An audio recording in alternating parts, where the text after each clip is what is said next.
এই পৃথিবীতে সবকিছুই সমান সমান। বাতানুকূলিত আছে, আমাদের মনের মধ্যে অনেক প্রশ্ন আছে।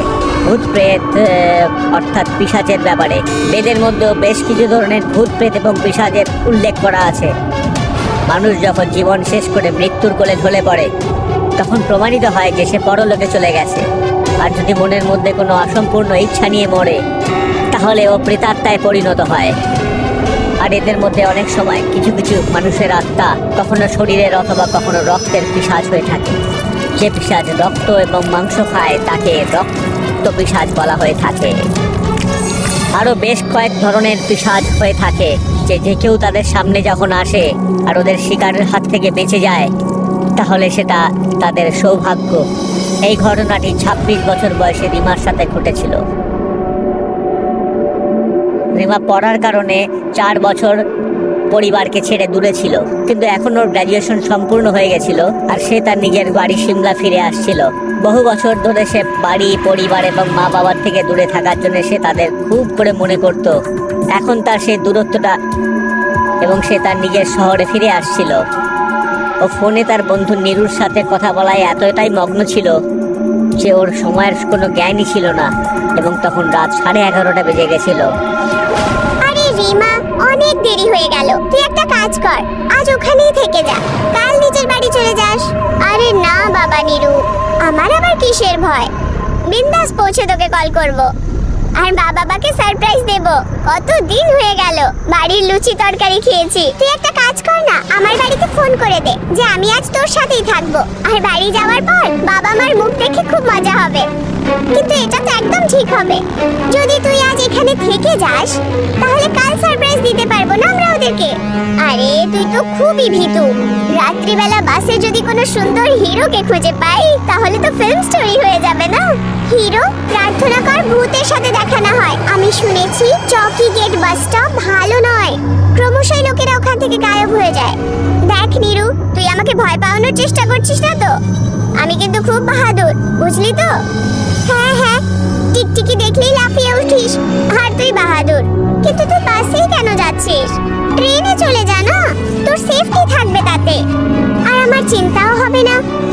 আরে বাবা, তুই কেন চিন্তা করছিস? আমি বললাম তো আমি চলে যাব, ভয়ের কোনো দরকার নেই। আমি তোকে কল করব তো। ওকে, কিন্তু প্রত্যেক 5 মিনিটে তুই আমাকে কল করবি, ঠিক আছে? চল ঠিক আছে বাবা, ফোন করব বা মেসেজ করব, ওকে? আচ্ছা, তুই আমাকে মেসেজ করবি তো? আর যদি 5 মিনিটের মধ্যে তোর মেসেজ না আসে তাহলে আমি সবকিছু তোর বাবা মাকে বলে দেব, ওকে? চল, ওকে ডিল। রাত 12টার সময় রিমা বাস স্টপে দাঁড়িয়েছিল আর বাসের জন্য অপেক্ষা করছিল। নীরুও আসতে চাইছিল কোনো দরকারি কারণে। জানাপাড়া রিমার যখন প্রায় খেয়াল ছিলই না, ঠিক সেই সময় একটা বাস এসে হাজির হলো। ঠান্ডার কুয়াশাকে চিরে এসে সে দাঁড়ালো। রাতের এই নীরবতাকে ভঙ্গ করে সে বাস যখন দাঁড়ালো তখন তাকে দেখে খুব ভয়ই করছিল। কালো শয়তানের মুখের মতো তার দরজাটা খুলে গেল। ম্যাডাম, কোথায় যেতে চান আপনি? দাদা, সিমলা যাব আমি। এই বাসটা যাবে তো? আমি বাসের টাইম টেবিল জানি না। এটাই কিন্তু শেষ বাস ম্যাডাম, এরপরে আর কোনো বাস নেই কিন্তু। এই কথাটা শোনার পরে রিমা সেই বাসে উঠে পড়ে। আর সেই বাসের ভেতরটায় অন্ধকার ভর্তি ছিল আর সমস্ত যাত্রী যে যার জায়গায় বসেছিল, কিন্তু কারোরই মুখ স্পষ্ট করে দেখা যাচ্ছিল না। রিমার এসব জিনিস কিছুটা অদ্ভুত তো লাগছিল, কিন্তু এই কথা ভেবে সে আর বেশি ভাবেনি যে ইয়ার হবে, মাত্র 9 ঘন্টারই তো জার্নি। নীলা আবার কথাবার্তা বলে সে তার নিজের সিটে বসে পড়ে। ঠিক তখনই কন্ডাক্টর বলে ওঠে, তোমার সিট পেছন দিকে, টিকিট কেটে নাও আগে, বদমাইশ মেয়ে কোথাকার। আরে দাদা, আপনি এইভাবে কেন কথা বলছেন? প্যাসেঞ্জারের সাথে এইভাবে কথা বলেন নাকি? আমি কমপ্লেন করে দেব। কন্ডাক্টর কিছু না বলে রিমার দিকে টিকিট বাড়িয়ে দেয়। রিমার টিকিট নিতে যখন যায় তখন সে অজ্ঞান হয়ে পড়ে। একটা কঙ্কাল কন্ডাক্টরের পোশাক পরে দাঁড়িয়েছিল আর তার চোয়াল অর্ধেকটা ভাঙা ছিল, তার থেকে দাঁতগুলো ঝুলছিল। সেই দৃশ্য প্রচন্ড ভয়ঙ্কর ছিল রিমার জন্য। রিমা একটা অদ্ভুত রকমের চিৎকার করে সেখানে শুয়ে পড়ে এবং প্রায় অজ্ঞান হওয়ার অবস্থা হয়ে যায়। তখন অনেক লোকেদের হাসি সে তার নিজের কানে শুনতে পায় আর সমস্ত যাত্রী তাদের নিজের জায়গা থেকে উঠে দাঁড়িয়ে পড়ে আর তারা সবাই মিলে একসাথে রিমাকে দেখতে থাকে। রিমা ভেতর পর্যন্ত কেঁপে ওঠে।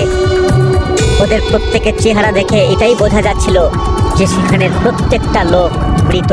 ওদের সবার চেহারা পচে গলে একটা অন্য ধরনের বিভৎস রূপ ধারণ করেছিল। আর ঠিক তখন সেই কন্ডাক্টর রিমার দিকে ধীরে ধীরে এগিয়ে আসে, কিন্তু রিমার সাহস করে এবং সেই কন্ডাক্টরকে এক লাথি মারে এবং সেখান থেকে উঠে দাঁড়ায়। সে ড্রাইভারের সিটে পৌঁছে যায় এবং তার মনে আশা ছিল যে ড্রাইভার হয়তো কোনো মানুষ হবে, এবং ড্রাইভারের সিটের কাছে গিয়ে বলে, ড্রাইভার প্লিজ প্লিজ বাস দাঁড় করান প্লিজ। এই বাসে ভয়ঙ্কর ভূতেরা রয়েছে, ওদের মধ্যে কেউ মানুষ নয়, বাস দাঁড় করান। কিন্তু বাস ড্রাইভার বাস চালিয়েই যেতে থাকে। রিমা চিৎকার করে বলে ওঠে, বাস দাঁড় করান ড্রাইভার বাবু। ঠিক তখনই ড্রাইভার নিজের মাথাটাকে রিমার দিকে ঘুরিয়ে দেয়।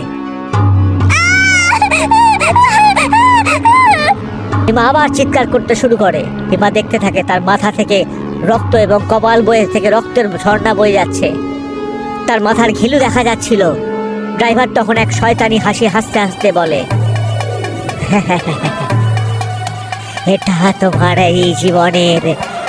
তোমার এই জীবনের, এখন তুমি আমাদের এই প্যাসেঞ্জারের মধ্যে মিশে যেতে চলেছ। আমাদের এই বাসে তোমাকে স্বাগতম। ড্রাইভার এ কথা যখন বলছিল তখন একটা মৃত ব্যক্তি উঠে এসে রিমার হাত ধরে নিজের দাঁত বসিয়ে দেয়। একটা প্রচন্ড আওয়াজ করে রিমার হাতের একটা অংশ সেখান থেকে টুকরো হয়ে খুলে পড়ে। প্রচন্ড যন্ত্রণায় চেঁচাতে থাকে। রিমা তার প্রচন্ড যন্ত্রণায় প্রায় অজ্ঞান হওয়ার অবস্থায় চলে গেছিল। তখন তার দৃষ্টি সমস্ত যাত্রীর দিকে গিয়ে পড়ে, যারা তাদের নিজেদের পচা গলা মুখ নিয়ে রিমার দিকে তাকিয়ে হাসছিল।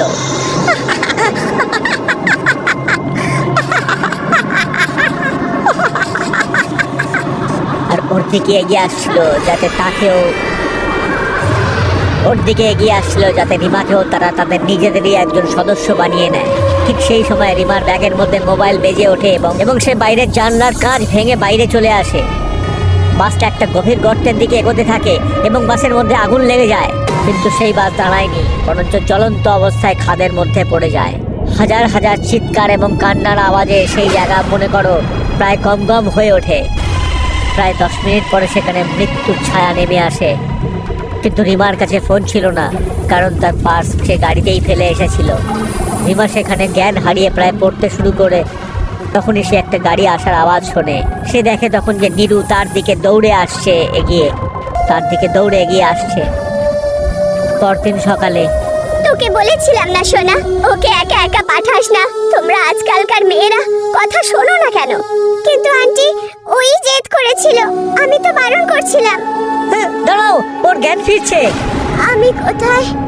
বাবা, মা, নীরু, আমি বেঁচে আছি। হ্যাঁ, কিন্তু তোকে কে বলেছিল চকি গেটে যাওয়ার জন্য? বারণ করেছিলাম না?